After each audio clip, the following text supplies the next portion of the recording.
Endometriosis month. Endometriosis அப்படின்ற condition என் சிஸ்டருக்கு வந்திருக்கு, என் ஃப்ரெண்ட்ஸ்க்கு இருக்குது. என்னோட பொண்ணுக்கு நான் எப்படி வராமல் பார்த்துக்கிறது, எனக்கு தெரிஞ்சவங்களுக்கு எப்படி வராமல் நான் பார்த்துக்கிறது, what is there to prevent endometriosis. ஒரு விஷயம் நடக்குது, சிக்கன் பாக்ஸ் வருதுன்னா எப்படி ப்ரிவெண்ட் பண்ணுறது, கோவிட் வருதுன்னா எப்படி ப்ரிவெண்ட் பண்ணுறது, இந்த மாதிரி நிறைய விஷயங்களுக்கு ப்ரிவென்ஷன் தான் நம்மளுக்கு க்யூர். வராமல் இருக்கிறதுக்கு ஒரு முக்கியமான விஷயம் ப்ரிவென்டிவ் மெடிசன் தான் நம்ம டீல் பண்ணணும் அப்படின்னு நிறைய பேசுகிறோம். பட் சயின்ஸில் கண்டுபிடிக்க முடியாத ஒரு விஷயம், எண்டோமெட்ரியோசிஸ்க்கு ப்ரிவென்ஷன் இன்னும் யாரும் கண்டுபிடிக்கல. There is no best way for preventing endometriosis. This is the sad part of science. But don't lose hope. Endometriosis இருக்கிறவங்க, மைல்டாக இருக்கவங்க இன்னும் ஜாஸ்தியாகாமல் என்ன பண்ணலாம், எண்டோமெட்ரியோசிஸ் இருக்குன்னு எப்படி சீக்கிரம் தெரிஞ்சுக்கலாம், இந்த tips we will be giving you. Endometriosis வந்துருச்சுன்னு எப்படி தெரிஞ்சுக்கிறது, எனக்கு வந்துருச்சுன்னா ஏர்லி ஸ்டேஜில் எப்படி டயக்னோஸ் பண்ணுறது. ஒரு சின்ன பொண்ணு வயசுக்கு வராங்க, மாதம் மென்சஸில் ஒரு மைல்டு கிராம்பி பெயின் இருக்கிறது normal.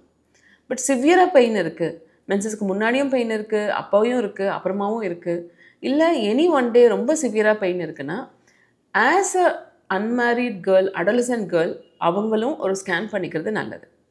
Scan early stage before even marriage வலி ரொம்ப இருக்குன்னா பண்ணிக்கும் போது எண்டோமெட்ரியோசிஸை ரொம்ப ஏர்லி ஸ்டேஜில் நம்மளால் டயக்னோஸ் பண்ண முடியும். ஸோ எண்டோமெட்ரியோசிஸை எப்படி டயக்னோஸ் பண்ணலாம்? Ultrasound is only one method where we can find it out very correctly. கல்யாணம் ஆனவங்க ஸ்பெக்குலம் போட்டு பார்க்கும்போது வெஜனால ஒரு சின்ன ஸ்பாட், ப்ளூயிஷ் ஸ்பாட் மாதிரி தெரியும், இதை வச்சும் கண்டுபிடிக்கலாம். ஸோ முக்கியமான ஒரு டயக்னோசிஸ் அல்ட்ராசவுண்ட். ஸோ உங்களுக்கு வலியோ இல்லை மென்சஸ் ஜாஸ்தியாக போச்சோ என்ன பிரச்சனை இருந்தாலும் ஒரே ஒரு ஸ்கேன் ஒரு தடவை பண்ணிக்கிறது ரொம்ப நல்லது. அப்படி இல்லைனாலும் 3 years once ஒரு ஹெல்த் செக்அப் பண்ணிக்கிறது எல்லாருக்குமே நல்லது. ஸோ இதை வச்சு நம்மளால் எண்டோமெட்ரியோசிஸை ஏர்லியாக டயக்னோஸ் பண்ண முடியும். ஓகே, இப்போ எண்டோமெட்ரியோசிஸ் வந்துடுச்சு, ஆனால் அதை இப்போ அதிகமாக்காமல் என்ன பண்ணுறது? ஸோ எண்டோமெட்ரியோசிஸ் வரத்துக்கு என்னென்ன காரணங்கள் பார்த்திங்கன்னா, தானாகவே ஒரு இடத்துல எண்டோமெட்ரியோசிஸ்ன்றது மென்ஸ்ட்ரல் பிளட் வர டிஷ்யூஸ், எண்டோமெட்ரியம் வேறு இடத்துல இருக்கிறதுனால வளர்கிறது தான் எண்டோமெட்ரியோசிஸ். தானாகவே ஒரு இடத்துல மெட்டாப்ளேசியா அப்படின்னு சொல்லுவாங்க, ஒரு இடத்துல அதோட தன்மை மாறி அது எண்டோமெட்ரியோசிஸாக மாறிடுறது, இது நடக்கலாம். இன்னொரு விஷயம், ரெட்ரோகிரேட் மென்ஸ்ட்ருவேஷன். மென்சஸ் வரும்போது மென்ஸ்ட்ரல் பிளட் கீழே தான் வரணும், ஆனால் சில பேருக்கு மென்ஸ்ட்ரல் பிளட் அந்த டியூப் வழியாக ரீகர்ஜிடேட் ஆகி அப்டமனுக்குள்ளே போயிடுது. ஸோ இதுவும் ஒரு ரீசனாக இருக்கலாம். இன்னொன்று, எங்கேருந்தோ மைக்ரேட் ஆகிறது, லிம்ஃபாட்டிக் வெசல்ஸ் வழியாவோ இல்லை இரத்த குழாய் வழியோ மைக்ரேட் ஆகி ஒரு இடத்துக்குள்ள போகிறது. இந்த மாதிரி நிறைய தியரிஸ் இருக்குது எண்டோமெட்ரியோசிஸ் வரத்துக்கு. ஆனால் முக்கியமாக எல்லாரும் கண்டுபிடிச்சிருக்கிறது என்னென்னா, ஈஸ்ட்ரஜன் எக்ஸ்போஷர். ஈஸ்ட்ரஜன்ஸ் ஹார்மோன் ஜாஸ்தியாக இருக்கும்போது எண்டோமெட்ரியோசிஸ் நிறையா வளருது. மென்சஸ் மாதம் வரும்போது எண்டோமெட்ரியோசிஸ் வளருது.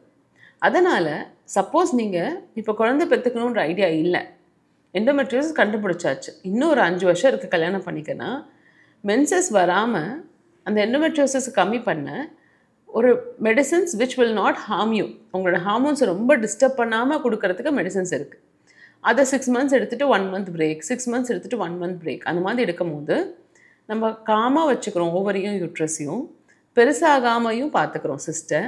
அதனால் this will help you to maintain your reproductive, உங்களோட குழந்தை பெற்றுக்கிற தன்மையையும் ஓவரையும் கரெக்டான அளவுலேயே வச்சுக்க முடியும், சர்ஜரி இல்லாமையே கூட.